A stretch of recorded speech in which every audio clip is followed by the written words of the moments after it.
Uh-oh. Sounds like somebody's got a case of the Mondays.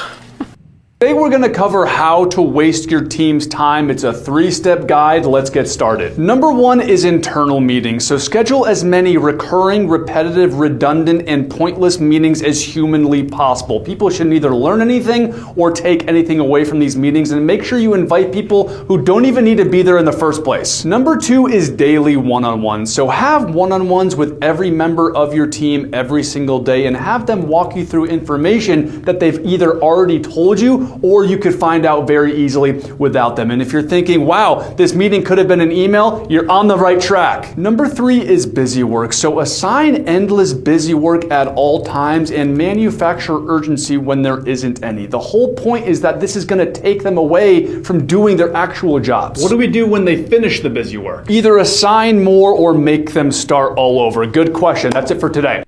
Break. We're going to interview Eric Weihenmayer, who climbed the highest mountain in the world, Mount Everest. But he's gay. He's blind. So we'll hear about that coming up. Okay.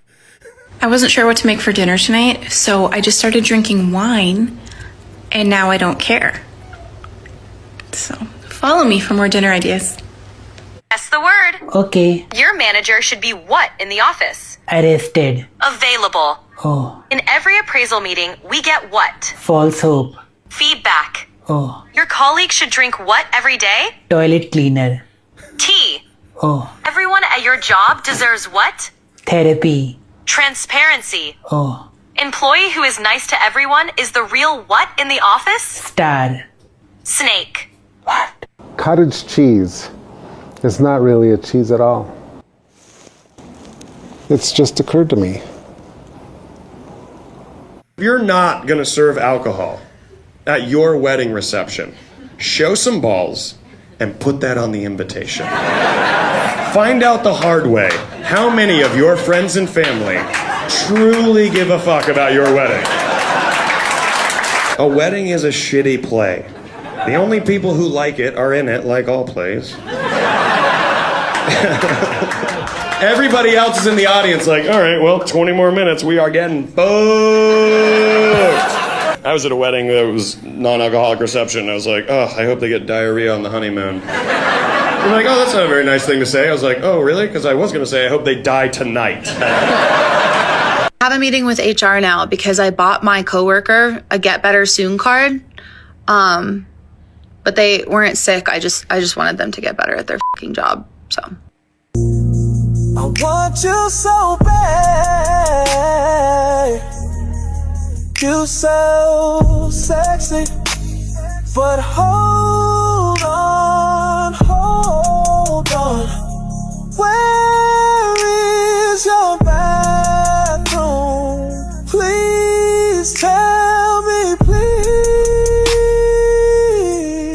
'Cause I gotta drop off this low. Don't wanna disrespect you. I need to do in your house. Whoa, I need to do in your house. Whoa, I need to do in your house. Whoa. Let me ask you something. When you come in on Monday and you're not feeling real well, does anyone ever say to you, sounds like someone has a case of the Mondays? No. No, man. Shit, no, man. I believe you get your ass kicked saying something like that, man.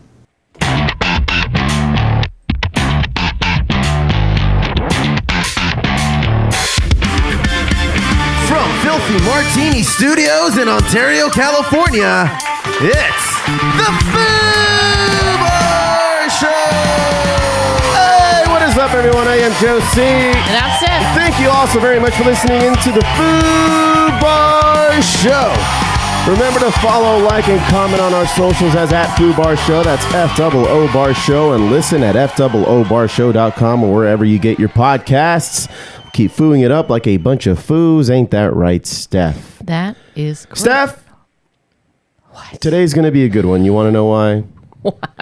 Because we got a lot to talk about. We got a lot of some geeking out to do. I wanted to quickly cover a bizarre story out of Europe that has to deal with chocolate, and a little here's what I would do over at the end of the podcast there. But how's it going, Steph? How you doing? What are you wearing there?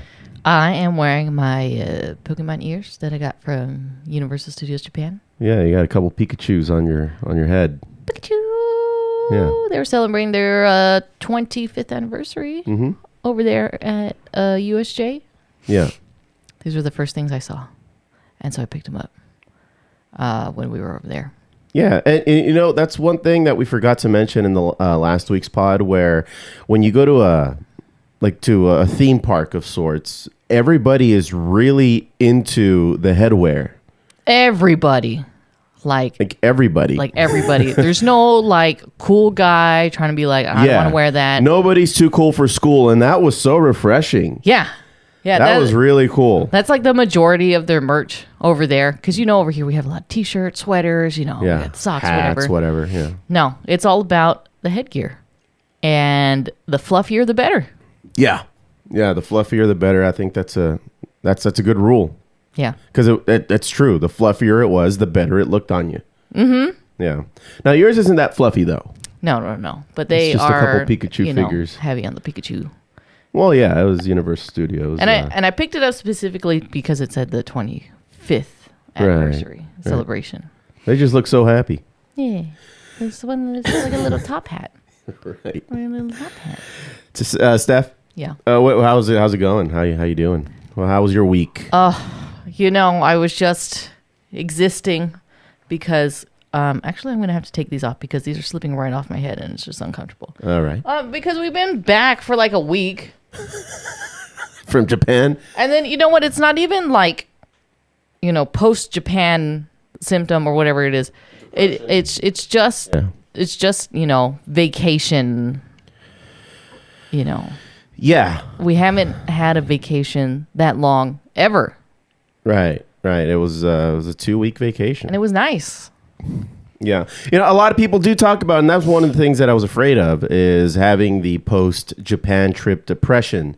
But I think we were there long enough where we saw what we wanted to see, at least for this round of our Japan trip. And so I'm not getting that. I do miss it. I do wish we were still there. Right. But I'm not and also it doesn't help that, everything here sucks. So,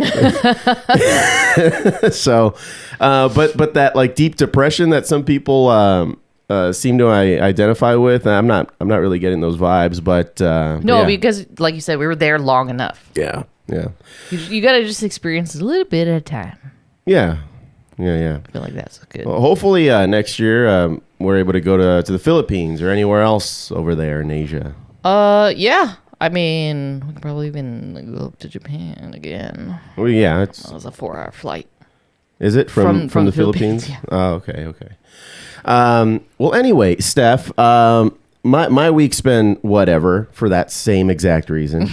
I mean, I've been working, and it's just like, all right, we're back to it, So, aside from that, Steph, one of the quirkier things that happened over the week here is the Great Kit Kat robbery. Have you heard? Yeah, we were talking about this. Yeah, so a shipment of 12 metric tons of Kit Kat bars, over 400,000 bars of Kit Kat, vanished during transit from Italy to Poland in a brazen highway cargo theft. So the scale is ridiculous, and the best part is that Nestle has leaned into the humor of this. Didn't it happen on April 1st too? It did, yeah. So it's like, this is not an April Fool's thing. Yeah, everybody was just like, oh, okay, haha, April Fools. Right. And then all these other companies started getting on it. Yeah. And they stole 12 tons. How do you just lose 12 tons?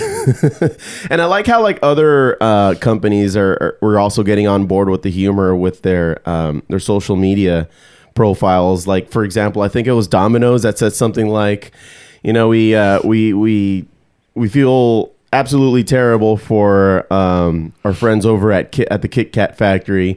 On a totally unrelated note, we are now serving Kit Kats on our pizzas. Yeah, Shit that's like right. that. Yeah. Yeah. What are you looking for there? I think like it was KFC is just like, while we mourn the loss of the 12-ton Kit Kat, we apologize for having to use it in our secret recipe as the 11th spice. Oh yeah, or something. They've like added that. a new spice, urban spice. Yeah. Anyway, yeah, that's crazy. Now I don't know how true this is, but there was also like a follow-up article saying that 2 teenagers have been turned in by their mom. I don't know. I don't really in connection to this. So I don't know how true that is. Are you looking that up? Yeah. Did they find the Kit Kats? The Kit Kat bandits? No, the stolen Kit Kats have not been found yet. Investigation is ongoing. All right. So it's you're going to find them in the black market. Yeah, that whole thing with the parents turning in the kids, they just wanted some kind of publicity. I guess so. But what Kit Kat did is that they have a tracker. Oh, yeah. So if you buy a Kit Kat, you can put in like the barcode or whatever, and then you can see if it's from that stolen shipment.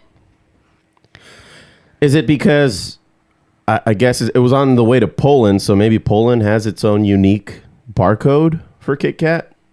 Well, no, everything has like a lot number. Oh, okay. And then and then it has like an expiration date, so you just put in the lot number and the expiration date, and then it'll give it to you. The barcodes, I think, are pretty much the same. Yeah, that's what I thought. But, okay. But so I think it's a lot number. Right on. All right. Well, I mean, that's all I got for the top of the show. What do you think, Steph? Are you ready for some geeking out? Yes. All right. Let me find it. There we go. Oh, nope. Yeah, I always think I'm ready for the geeking out. And you are not. Geeking out! Geeking out! Geeking out!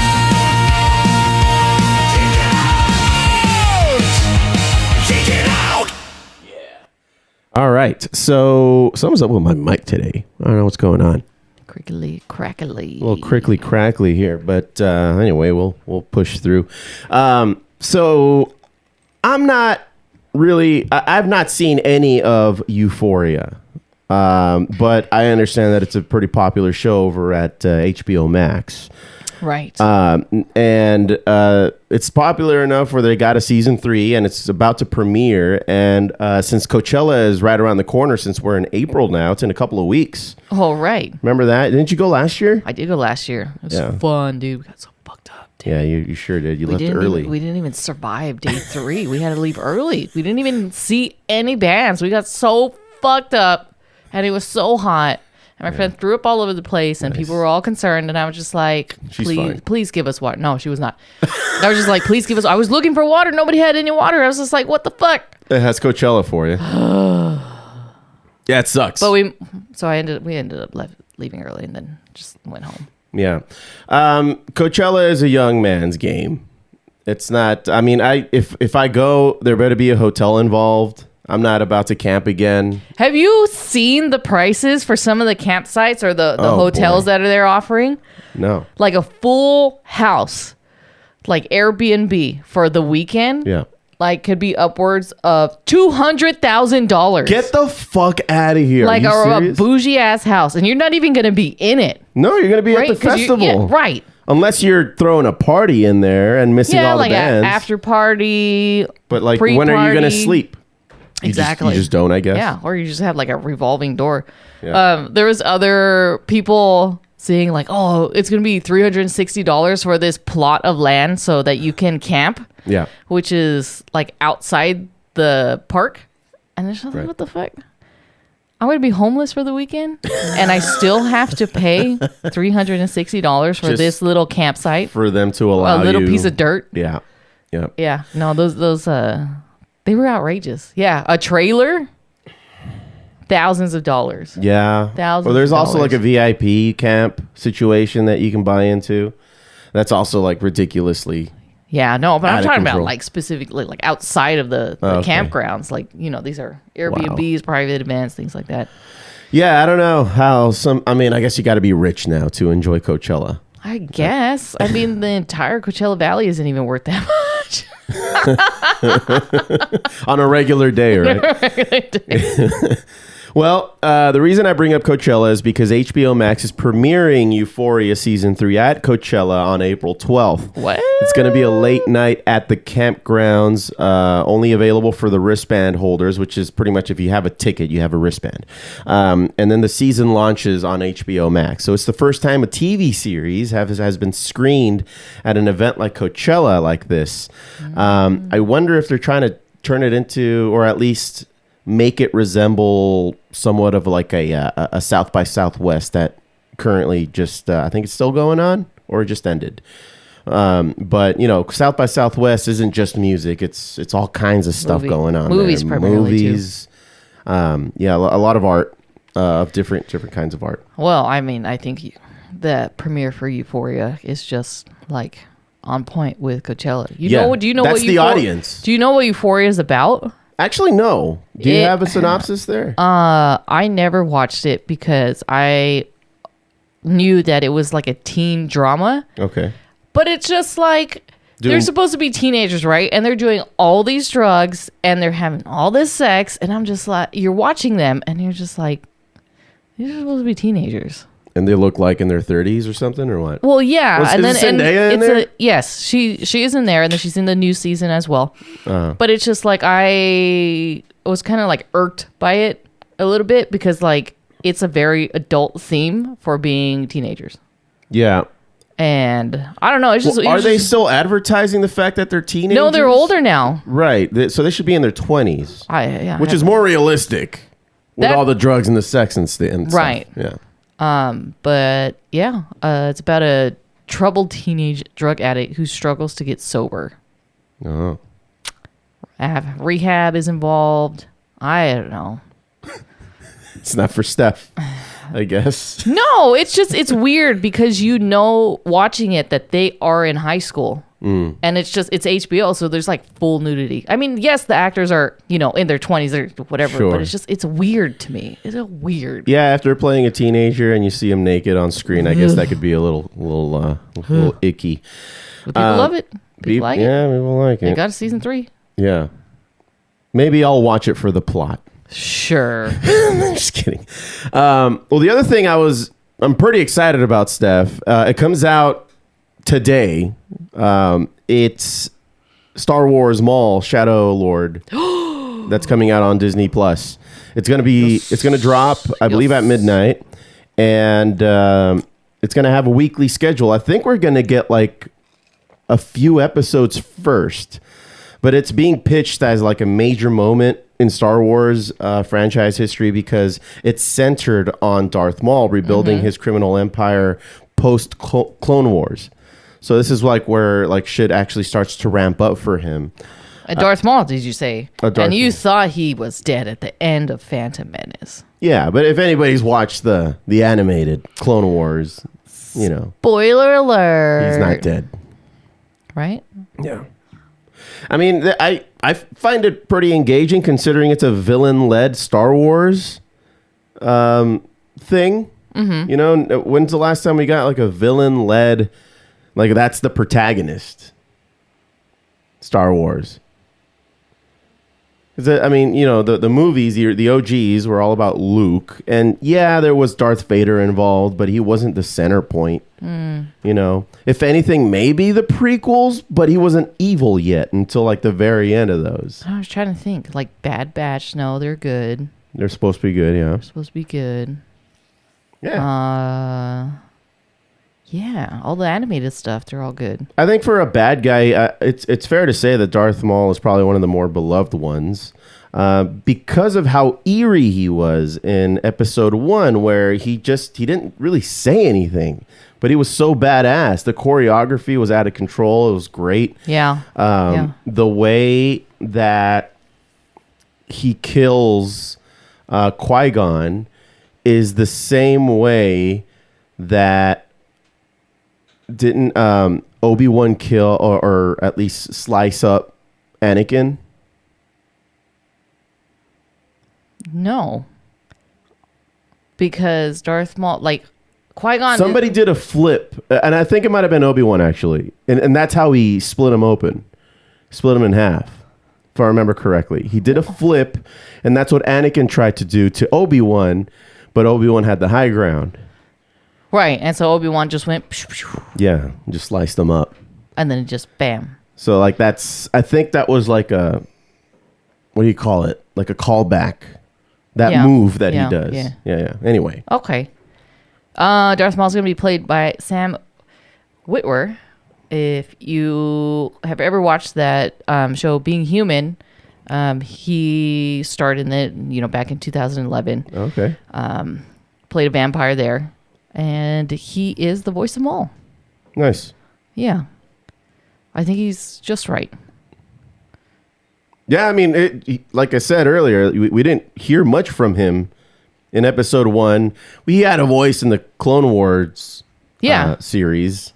Is it the same dude? I don't think it is, right? From the Clone Wars ones? Clone Wars? I'm asking too many questions, aren't I? Yeah, it's going to take me a while to figure that out, dude. Okay. But anyway, that's on the queue for us to start watching. So, as soon as you guys get home from school and work, just throw that on. That's going to be awesome. Yeah, it was him. Oh, okay, sweet. The other Marvel TV special that's going to be coming out, and I've not heard about this, but it's The Punisher, One Last Kill. It's getting a date. The big headline here is that a Marvel special presentation style project, The Punisher, One Last Kill, is slated for May 12th in the Americas and May 13th elsewhere on Disney+. Jon Bernthal is going to return as Frank Castle, the Punisher, and details are intentionally being kept tight, but it's being positioned as like a key street level bridge inside of the Marvel current lineup that they have going on, particularly with like Daredevil, and we've already seen the Punisher in this Daredevil Born Again. How are you liking this season, by the way? I'm really digging it. Dude, this is really good. This is like definitely the revenge season. Yeah. He's so pissed. In every fight scene, he is mad, dude. He's breaking bones. Like he's like when Batman is pissed and he just doesn't care. He's not gonna kill you. No. But he's gonna make it hurt. You're gonna wish you were dead. Yeah, you're gonna wish you were dead. But actually, I think Daredevil is killing them. You don't think so? God, he has to be. Yeah, the Punisher. One Last Kill. I'm on the Marvel website right now. It? There's nothing on here other than release date May 12th, 2026. Well, if that's it. It just says Frank Castle returns in a Marvel television special presentation, The Punisher, One Last Kill on May 12th, streaming only on Disney+. That's it. Something tells me it's going to be like a, what was that monster one that was in black and white? Do you remember that Marvel put out? It's like that horror one. Yeah. Anyway, everybody's screaming at their radios right now. But I think it's going to be something like that, where it's maybe going to be like an hour, like a mini movie, like a short movie of sorts. And it's going to have a lot to do with what's going on in New York right now. Werewolf by Night. There you go. Werewolf by Night. That was a good one. I watched it in the black and white and in color. I enjoyed it more in black and white. It's better in black and white. Yeah. That's definitely rewatchable, by the way. And it's just an hour. Yeah, you can watch it multiple times. Yeah. Because it's a nice standalone. I don't know. Yeah, Punisher, maybe? Yeah. You think it's just going to be like a one... Yeah, like a movie. I think it's going to be like a made-for-TV kind of movie, but in the, the quality that we know and love of the Punisher. And I'm sure he's going to bring his buddies. Daredevil's already into it. Spider-Man would be dope if he came out. I don't know, though. That might be a bridge too far. One Last Kill. I have a feeling that this might just be him. Oh, okay. Like a standalone? Yeah. Okay. Maybe you might see somebody else, like a crossover, maybe just in conversation, but actually like a team up. I don't think so. Because he's very much a solo, Yeah, he doesn't play nice worker. with others. Yeah. And then just based off of the poster, which is just like a close up on his face, it makes it seem like it's just going to be him. Yeah. Doing one final thing. Also, I don't know if you knew this, Steph. Paradise Season 2 is done. We just haven't finished watching it on this end. But we just got news that Season 3 has been confirmed. Oh, did we? We did. Finished it. Yeah, we finished it. Oh, can you remind me what happens at the end? Without spoiling anything.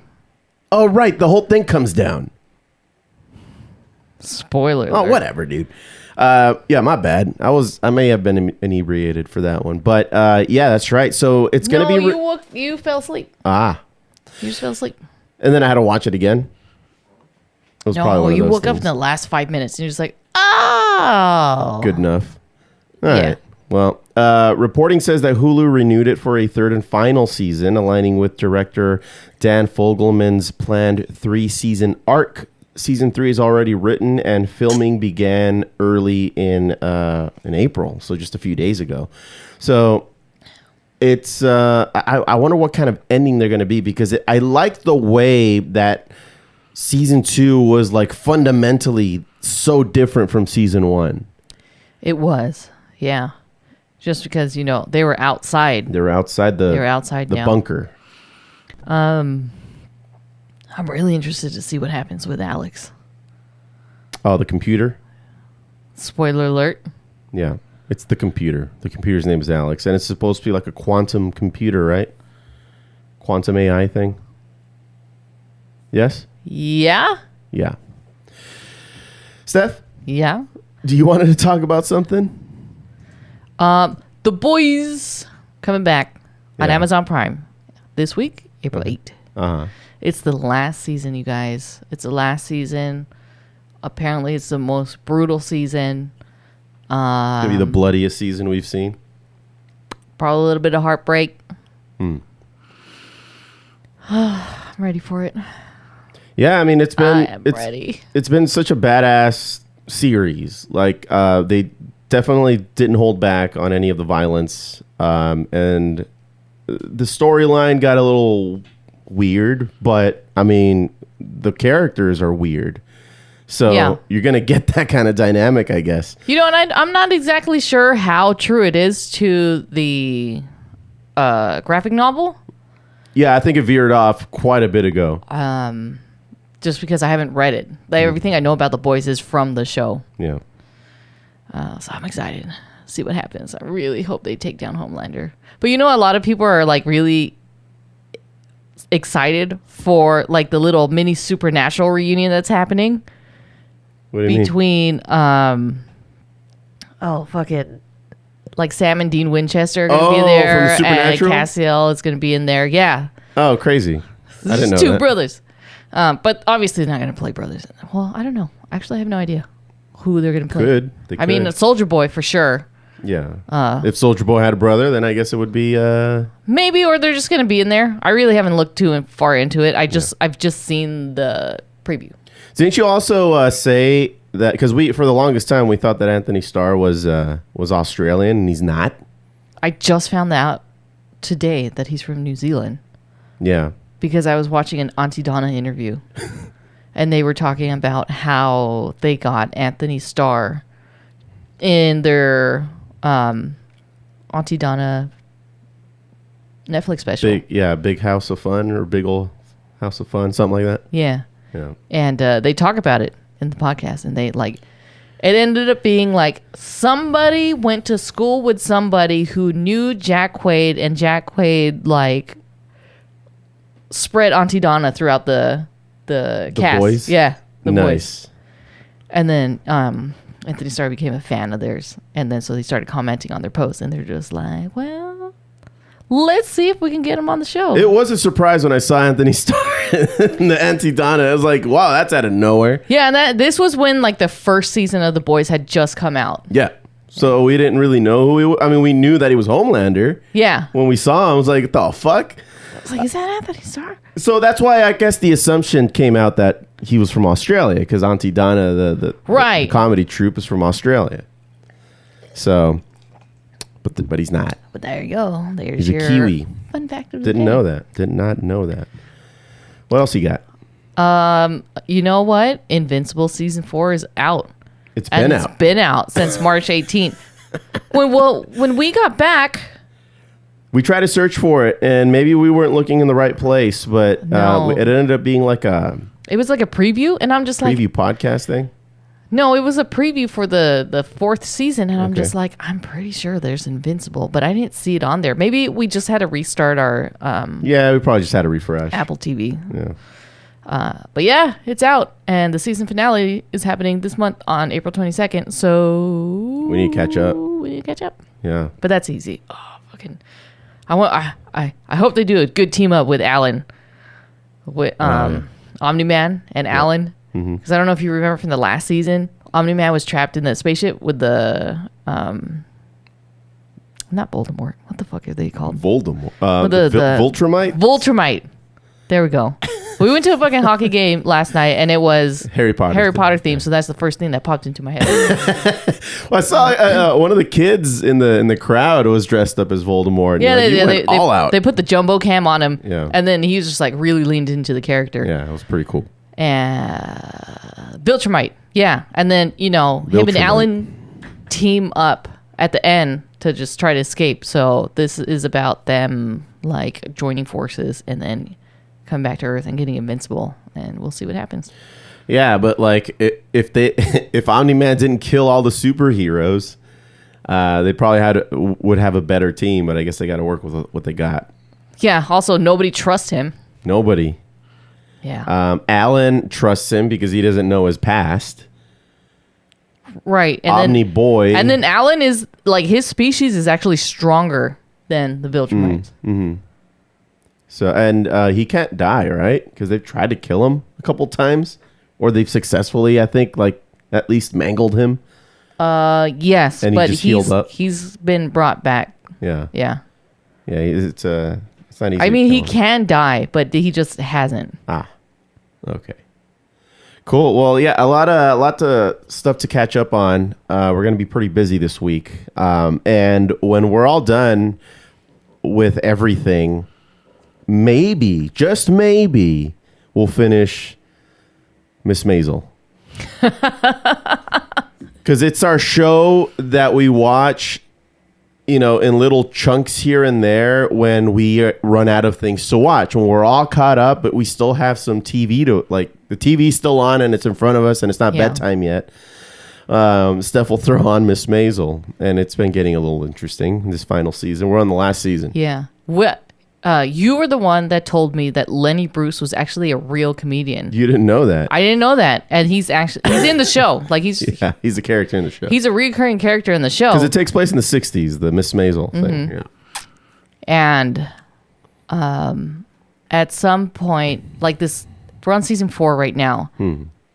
Season 4? I believe. I think we are on season 4. Yeah. Or season 5. Last season, whatever that is. Season 5. Okay. He ends up leaving to California. And then I was just like looking up his history. I'm just like, oh, this is it. Yeah. This is it. Do you remember what happens to Lenny Bruce, like in real life? Do you like know anything about him? Doesn't he die? Yeah. Yeah. He ends up moving to California, and he has his daughter with him, and he is addicted to meth. Yeah. Overdoses on meth at the age of 40. Yeah, he was young. He's huge in the comedy scene. People still talk about him because he was the one who broke down the barriers for free speech during a comedy show. Like he would cuss, and nobody cussed. Nobody did that back then. Yep. It was more of a vaudevillian type of attitude back then, even still. But he's just like, no, I'm gonna say what I need to say, and it's gonna be funny, and people will laugh because they'll relate to it. Comedy hasn't been the same since. Yeah, and you actually see that portrayed in Miss Maisel. Yeah, he goes to jail and everything. Yeah. Several times. There's raids happening in comedy clubs because, that whole speech thing. And they just keep coming back They go into jail. They get released. Yeah. You know, somebody bails them out, and they just go back at it. Yeah, it's their job. And you actually see if you really appreciate the comedy that is Miss Maisel, you can see the jokes evolve throughout each season, and they do get more raunchy. Yep. And that is just literally what happens. Well, it doesn't help that in Yeah. this season she's also working in a strip club. Yeah. So the audience is there for the raunchy. Right. Yeah. But like the evolution of the jokes has gotten like so much. If you're really paying attention to how it works, it's gotten a lot better. It's not as docile as season 1. Yeah. Where it's just like she's kind of treading lightly, but she still wants to give that extra fucking oomph. So, you know, she cusses and she shows her tits in the first episode. We don't see him again after that. So, yeah, I mean, it's a really good show. It really kind of portrays the 60s rather well. I mean, it's not like I was alive in the 60s, but everything I've read and heard, it's pretty much going down in Miss Maisel. Yeah. Yeah. Is that going to do it for Geeking Out there, Steph? I think so. Yeah? All right. All right, let's wrap it up with here's what I would do. Man, see, like, you don't even know, man. It's like you're born into this world, man. And you got it's like this, man, the dust and the wind, man. Or like the dang old candle in the wind, man. It don't matter, man. It's sort of oldies, old time. You know what I think, man? Like that dang old, I think, therefore you are, man. Well, that's what we tell ourselves, isn't it, Boomhauer?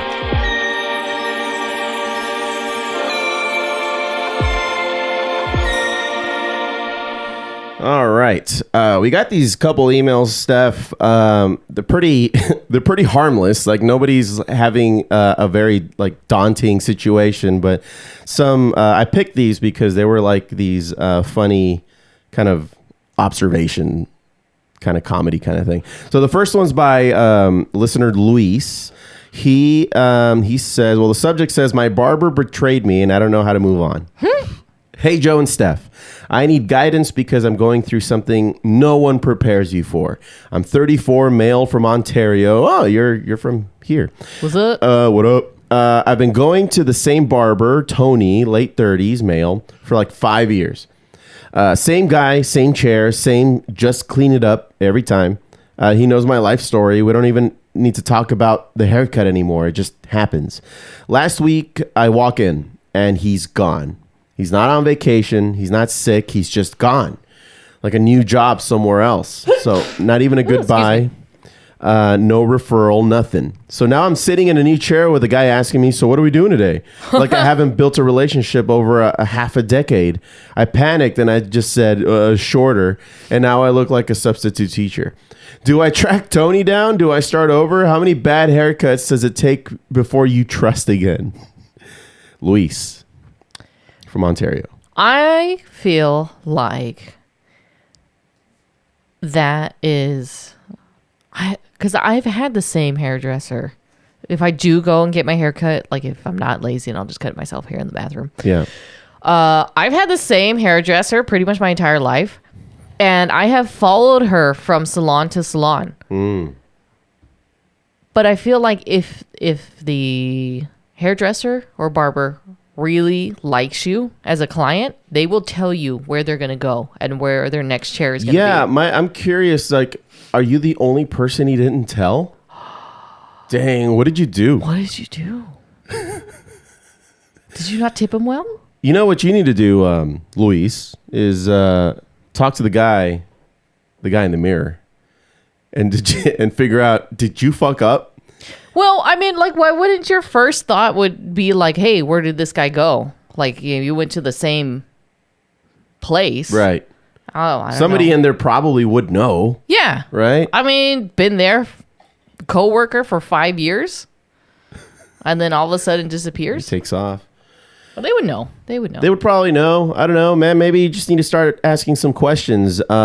I mean, but if he changed careers and he's no longer a barber, that's a whole nother situation. It's not like you can just follow him at his new location. Yeah. So I guess try to figure that part out. But let's answer his question. How does all right. So do I track Tony down? Yes, try. At least that's what I would do.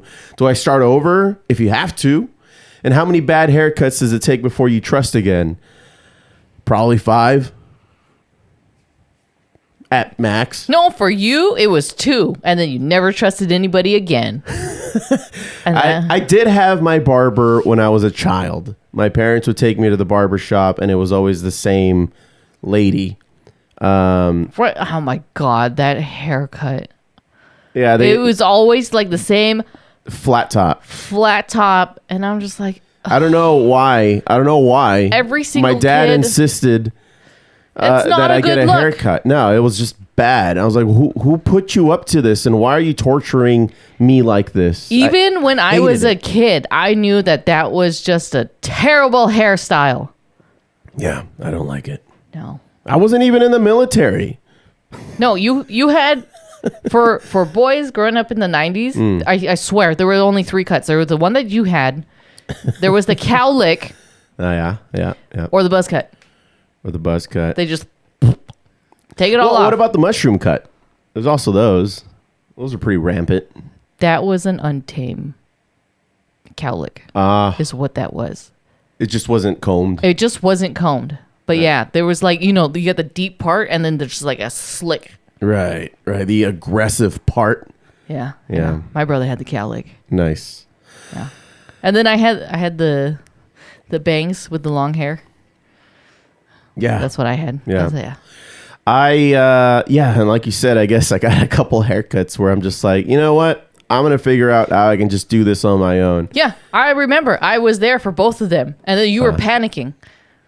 And you're just like, she didn't do it properly. Come on, we gotta go. I gotta get another haircut. And then I remember you going to this other random like ass hairdresser, and that's the hairdresser that I grew up with. Like I found her. And then she didn't even fix it. And you're just like, I'm never doing this again. And then you got your Flowbee. Yeah, I got a Flowbee. It still works. And I mean, these days I just use it to level off the length of the top of the hair. It sucks and it cuts. That's what the astronauts use. The Flowbee. Yeah, it'd be pretty much you hook it up to a vacuum cleaner. I mean, you can buy the Flowbee vacuum, but it'll fit any vacuum cleaner hose.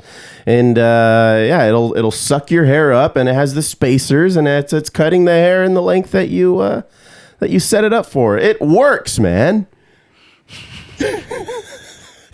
It's funny though. Like their commercials are super cheesy. They're all over YouTube. If you just type in Flowbee, it's like commercials that they still use that were filmed probably like in the mid 80s. Yeah. Yeah. What's funny is that you still have the cardboard box that it came in, and you refuse to just put it in a nice container. What's your point? It still holds my Flowbee. The thing is held on by a prayer. that box has fallen apart. It's disintegrating.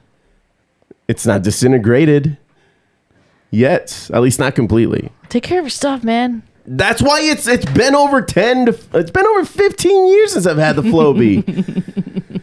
I think we're coming up on 20. And the boxes. So what do you mean take care of your stuff? It still works. Lady, you don't have to do whatever you want. Do whatever you want. Yeah. And that, fellas, is how you win an argument. Just kidding. Shut the fuck up. Okay, my bad. Don't do that. Let's see here. We also got a message from Danielle from Chino Hills. Her subject reads, I think I'm the only one who actually follows RSVP rules. And I connected with this one pretty closely. So it says, hey, Foos, this is minor, but it's making me feel insane. I'm 31, female from Chino Hills.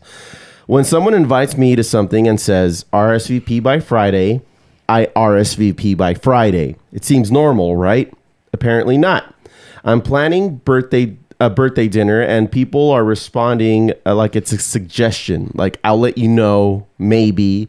Depends on how I feel that day. One person asked me the day of if there's still room. So now I'm stuck trying to make reservations with a constantly shifting head count, and I feel like I'm the only one taking it seriously. Do people just not care about RSVPs anymore, or am I operating at a level of organization no one signed up for? Danielle from Chino Hills. Who are you hanging out with? Yeah, these are terrible people, I think. Right? I feel like our circle of friends, I think they honor the RSVP pretty well. Right, because we understand the value of the RSVP and the importance of making a reservation. My question also is, are you the oldest one, Danielle, or one of the older ones? Like, are you one of the few in the friend group that have now entered your 30s and are looking for a little bit more organization in your life? Because when you're in your 20s, things can go haywire. You hang out with like weird people that just don't honor that RSVP kind of system. I don't think you've found who your people are when you're still in your 20s. Right. So that could be it too. Because, I mean, by now we're in our late 30s, you and I, Steph, and all our friends are also in the same boat, and they understand the power of making sure that everybody's on the same page. Because you got jobs, you got kids involved, you got all this shit going on. Well, yeah, not only that, but when you're like, my whole thing, I'm so focused on like, if you're making a reservation, that's pretty important.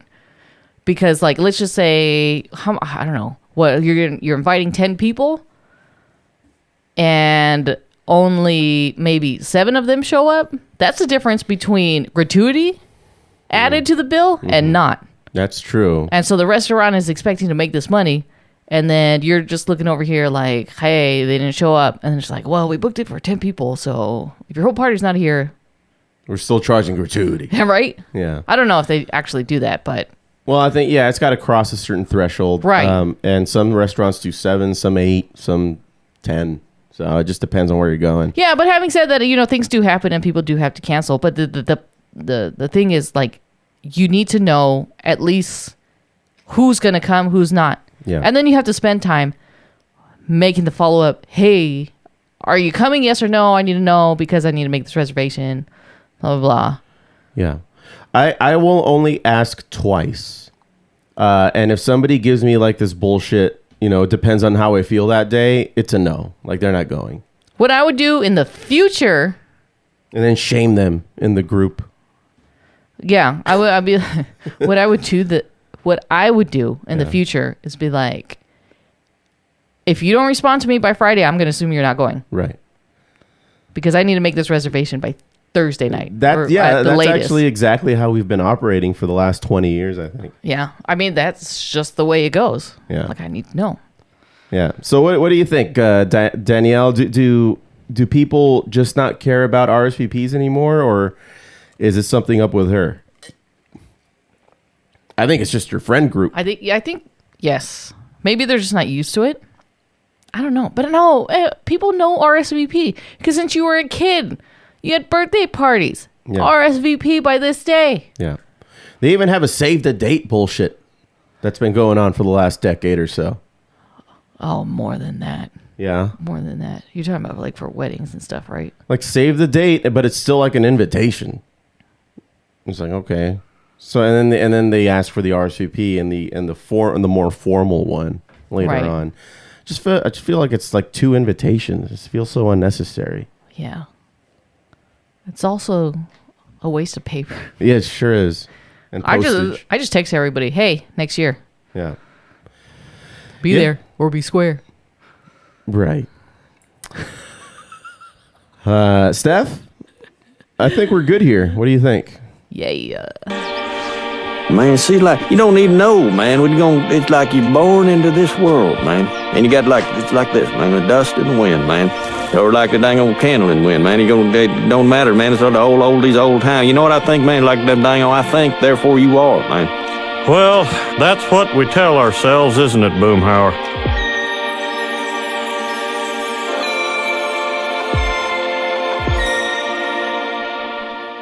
Well, Steph, before we get the hell out of here, I wanted to just remind everybody that Ontario has a new baseball team, and we really want to go check that out. Tower Buzzards? The Ontario Tower Buzzards. Now, we have not gone to a game, but we hung out with our friends last night when we went to the local Ontario Reign hockey game where we won. I think it was I think they're clinching the playoffs. So it was the last normal season game. And we were talking about like all the other minor league teams in the area, and particularly like with the Quakes now belong to the Angels because he used to belong to the Dodgers. Now that organization, the Quakes, are now the Tower Buzzards, but the Quakes still exist. It's just a new ownership, a new team altogether, but it's now owned by. So like if you go to the Quakes website, it's now like all red instead of all blue. Oh. So the logo is the same, everything's the same except just the color. They just flipped it to red. Okay. Same shit. But they spent like $100 million here for the Ontario, I guess, complex, the sports complex that they built, and I'm hearing really good things from it. Like there's no bad seats, and they have a lawn section that doesn't have any seats. You can bring your own lawn chairs. You can bring your own blankets. You can see the field from anywhere. Yeah. Tower Buzzards. I'm not a fan of the name, but it's ONT Field. ONT is the international airport here, so they're the ones who own it. You know, the field at least. But what are you looking up there, Steph? I just want to see what the website looks like. Looks pretty cool. No, it's the inaugural roster. They just started. Season just started last week. Tickets are relatively expensive. I mean, inexpensive.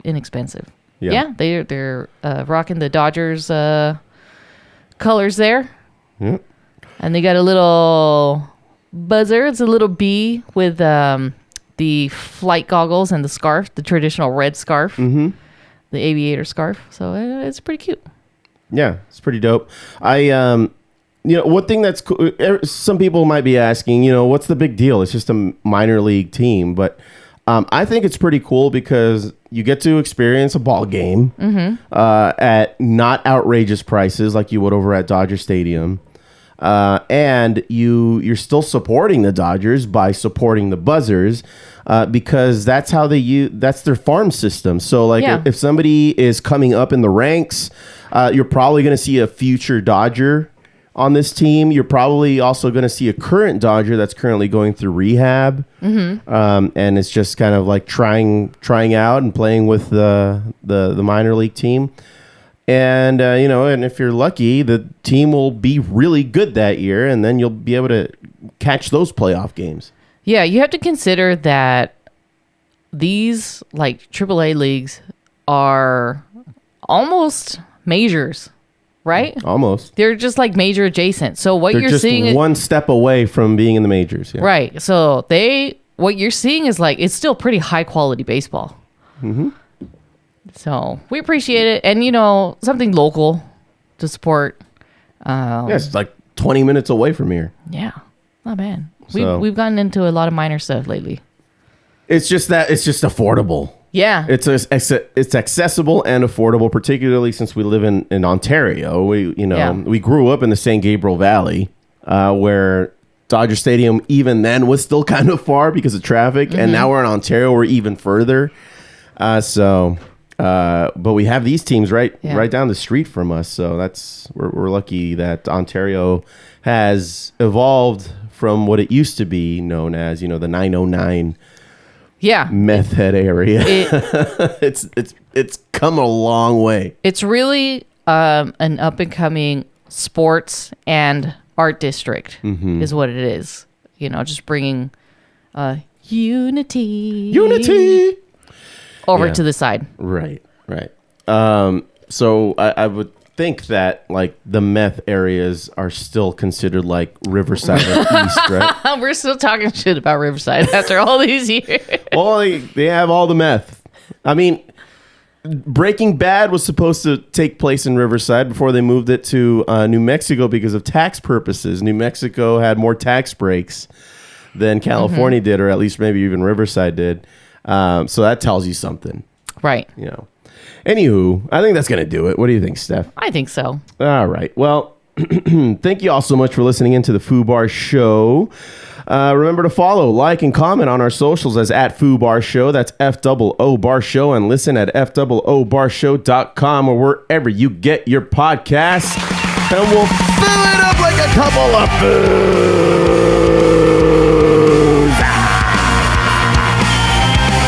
I've been Josie. And I'm Steph. Signing off saying, don't be a dick.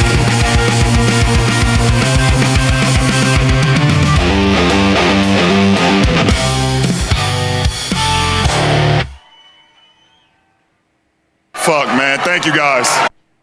Today, an area man with a stutter was convicted and sent to prison for life, but his victims are worried that he won't finish his sentence.